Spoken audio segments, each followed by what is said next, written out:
दोस्तों, इंडिया गठबंधन में कांग्रेस के पास उत्तर प्रदेश में 17 सीटें हैं। अगर 17 सीटों की बात करें तो इनमें से 15 सीटों पर कांग्रेस ने अपने प्रत्याशियों के नाम का ऐलान कर दिया है, लेकिन अभी भी 2 सीटें ऐसी हैं जिन पर सस्पेंस बना हुआ है। वो एक सीट रायबरेली है और एक सीट अमेठी की है। चर्चा है कि रायबरेली और अमेठी, इन दोनों सीटों पर परिवार के लोग लड़ेंगे, गांधी परिवार के लोग चुनाव लड़ेंगे। कौन लड़ेगा ये तस्वीर साफ नहीं है, लेकिन इस बीच सुनील कनुगोलू, ये वो नाम जो रणनीतिकार है, चुनावी रणनीतिकार हैं, और तेलंगाना में अगर आप देखें, कर्नाटक में अगर देखें तो इनकी ही रणनीतियों पर चलकर कांग्रेस को जीत मिली। सुनील कनुगोलू से कांग्रेस ने इंटरनली एक सर्वे करवाया। वो सर्वे था अमेठी और रायबरेली को लेकर। सर्वे के बाद जो इंटरनल रिपोर्ट आई है, जो हालांकि कहीं अभी शेयर नहीं की गई है, लेकिन सूत्रों के हवाले से यह कहा जा रहा है कि इस सर्वे में यह बात निकलकर सामने आई है कि अगर अमेठी और रायबरेली, इन दोनों सीटों पर गांधी परिवार से ही लोग चुनाव लड़ते हैं तो इन दोनों सीटों पर बड़ी जीत मिलेगी। अब उधर रायबरेली और अमेठी में कार्यकर्ता लगातार ये मांग कर रहे हैं कि अमेठी में राहुल गांधी और रायबरेली में प्रियंका गांधी चुनाव लड़ें। और इस इंटरनल सर्वे रिपोर्ट के आधार पर यह कहा जा रहा है कि अमेठी और रायबरेली, यानी ये जो दोनों सीटें परिवार की सीटें हैं, अगर अमेठी की सीट पर राहुल गांधी चुनाव लड़ते हैं और रायबरेली की सीट पर प्रियंका गांधी चुनाव लड़ती हैं तो इन दोनों सीटों को कांग्रेस और इंडिया गठबंधन जीत सकता है। दोस्तों, रायबरेली में अभी तक सोनिया गांधी सांसद थी, लेकिन इस बार उन्होंने एक चिट्ठी लिखकर चुनाव न लड़ने के संकेत दिए थे। बाद में वो राज्यसभा चली गई। तब से रायबरेली की सीट को लेकर सस्पेंस ज्यादा है। दूसरा, अगर बात राहुल गांधी की करें तो राहुल गांधी वायनाड की सीट से चुनाव लड़ रहे हैं।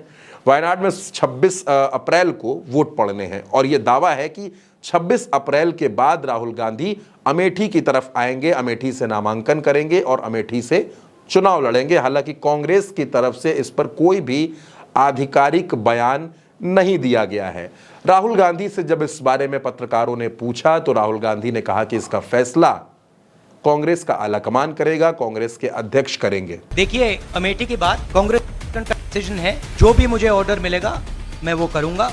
सीईसी मीटिंग, हमारी पार्टी में सीईसी मीटिंग्स में ये डिसीजन लिए जाते हैं। अब राहुल गांधी अमेठी से अगर चुनाव लड़ते हैं तो मुकाबला बेहद दिलचस्प होगा और चुनौती स्मृति ईरानी की बढ़ेगी। स्मृति ईरानी लगातार अमेठी में प्रचार कर रही हैं और वो इस बात को भांप चुकी हैं कि कहीं ना कहीं कांग्रेस राहुल गांधी को ही अमेठी में चुनाव लड़ाएगी तो मुकाबला टाइट हो जाएगा। पिछली बार की अगर हम बात करें तो पिछली बार जो हार जीत का अंतर था वो तकरीबन 55,000 के आसपास था। और अब अगर राहुल गांधी अमेठी में एक बार फिर से चुनाव लड़ने के लिए आते हैं तो स्मृति ईरानी को चैलेंज मिलेगा, चुनौती बड़ी हो जाएगी। अब दोस्तों, चर्चा अमेठी के साथ साथ रायबरेली की भी है कि क्या रायबरेली में प्रियंका गांधी चुनाव लड़ेंगी, क्योंकि प्रियंका गांधी के भी इस बार चुनाव लड़ने की चर्चा बहुत तेज है।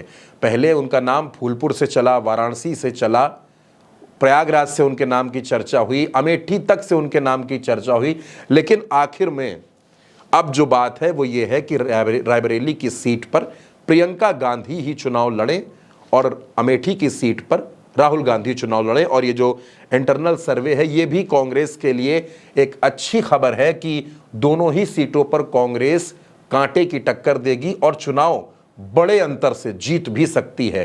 दोस्तों, ये दोनों सीटें, रायबरेली और अमेठी, ये दोनों सीटें कांग्रेस की पारिवारिक और परंपरागत सीटें हैं और गांधी परिवार किसी भी कीमत पर इन दोनों सीटों को छोड़ने को तैयार नहीं होगा। चर्चा ये भी है कि 26 अप्रैल के बाद दोनों सीटों पर, अमेठी में राहुल गांधी और रायबरेली में प्रियंका गांधी, अपना नामांकन दाखिल करेंगे। और दोस्तों, अगर ऐसा हुआ तो उत्तर प्रदेश में तमाम सीटों पर भी समीकरण बदलेंगे। प्रियंका और राहुल दोनों के चुनाव लड़ने का फायदा आसपास की सीटों पर भी इंडिया गठबंधन को जरूर मिलेगा।